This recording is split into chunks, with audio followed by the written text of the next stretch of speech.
21 वर्षीय युवती अपने घर से कोचिंग सेंटर जाती है, लेकिन कोचिंग सेंटर से वापस नहीं आती। हर सुबह का उसका शेड्यूल होता है कि वो कोचिंग सेंटर सुबह 10 बजे जाती है। हर दिन वो वापस आ जाती है, लेकिन एक दिन वो लड़की वापस नहीं आती। ऐसा क्या हुआ उस लड़की के साथ कि वो वापस नहीं आई? नमस्कार, आदाब, मैं हूँ रुखसार मंसूरी। आज स्वागत करती हूँ आपका एक बहुत ही दिलचस्प कहानी के साथ। ये कहानी शुरू होती है रोहतक से। रोहतक में एक परिवार बहुत खुशहाल तरीके से अपनी जिंदगी जी रहा होता है। उनकी एक बड़ी होनहार, बड़ी ही समझदार लड़की होती है। एक लफ्ज में कहा जाए तो टैलेंटेड, बहुत ही टैलेंटेड उनकी बेटी होती है, जिसकी उम्र लगभग 21 साल होती है, जिसका नाम होता है सुनैना। बहुत ही होनहार, बहुत ही समझदार लड़की होती है। हर प्रतियोगिता में पार्टिसिपेट करती है, बहुत ही आगे हर काम में रहती है, अपने कॉलेज में भी, पढ़ाई में भी अच्छी होती है। देखते ही देखते वो एक निजी कोचिंग सेंटर ज्वाइन कर लेती है। उस कोचिंग सेंटर में वो डेली जाती है, वहाँ पे पढ़ाई करती है। करते करते क्या होता है कि उसका जो ग्रुप होता है वो आगे और आगे जो उनकी प्रतियोगिताएं चलती हैं उनमें से उसके लिए सेलेक्ट हो जाता है, जो कि उनके ग्रुप को दूसरे कॉलेज में जाके प्रतियोगिता करनी होती है। वहीं पे एक बॉयज ग्रुप भी आता है। बॉयज ग्रुप वहाँ पर आने के बाद वो लड़की, उनका जो गर्ल्स का ग्रुप होता है वो भी उनके साथ प्रतियोगिता में पार्टिसिपेट करता है। पार्टिसिपेट करने के बाद वो दोनों आपस में घुलने मिलने लग जाते हैं। लड़के और लड़के होते हैं वो एक दूसरे से बात करने लग जाते हैं, जाहिर सी बात है। और धीरे देखते देखते वो जो 21 वर्षीय सुनैना जो होती है वो एक युवक, 25 साल का युवक होता है रवि, उसकी तरफ अट्रैक्ट हो जाती है। अट्रैक्ट होते होते धीरे धीरे उनमें बातें शुरू हो जाती हैं। बातें शुरू होने के बाद उनके बीच बातें इस कदर बढ़ जाती हैं कि वो दोनों एक दूसरे को चाहने लग जाते हैं। उनकी चाहत इस कदर बढ़ जाती है कि उनको एक दूसरे से प्यार हो जाता है। प्यार परवान पे धीरे धीरे चढ़ने लग जाता है। धीरे धीरे वो एक दूसरे को इस कदर चाहने लग जाते हैं।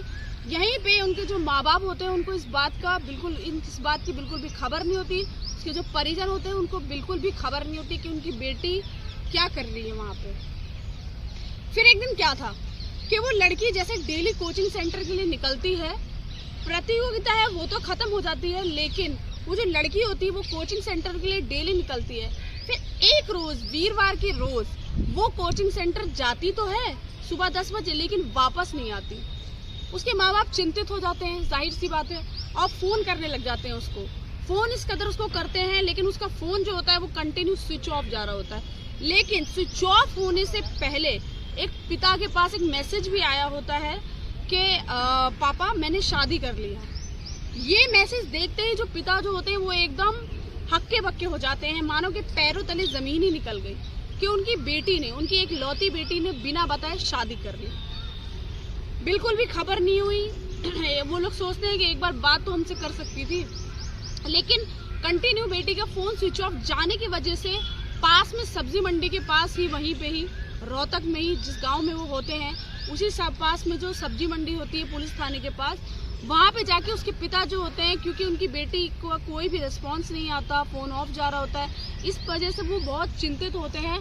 तो इसी वजह से वो वहां जाके रिपोर्ट दर्ज करा देते हैं गुमशुदा की।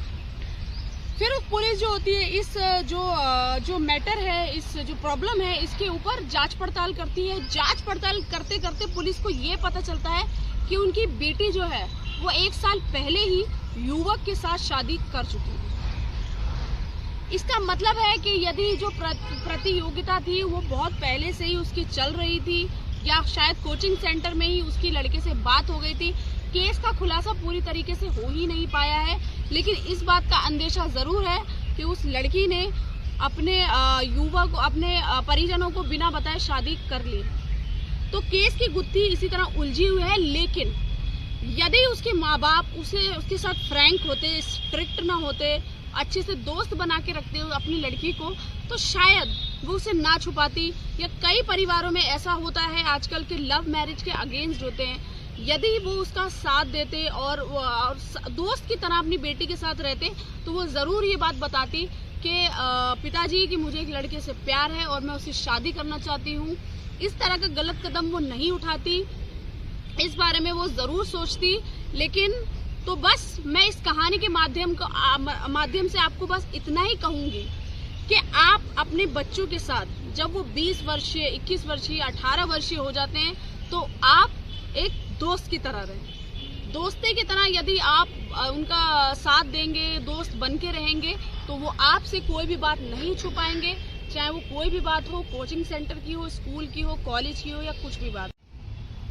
तो बस मैं तो आपसे यही कहूँगी कि आप अपने बच्चों के साथ अच्छा व्यवहार करें, उनके सुख दुख का साथी बने और उनके लिए सॉफ्ट कॉर्नर हमेशा रखें, ताकि वो लोग आपसे अपनी बातों को शेयर कर सकें।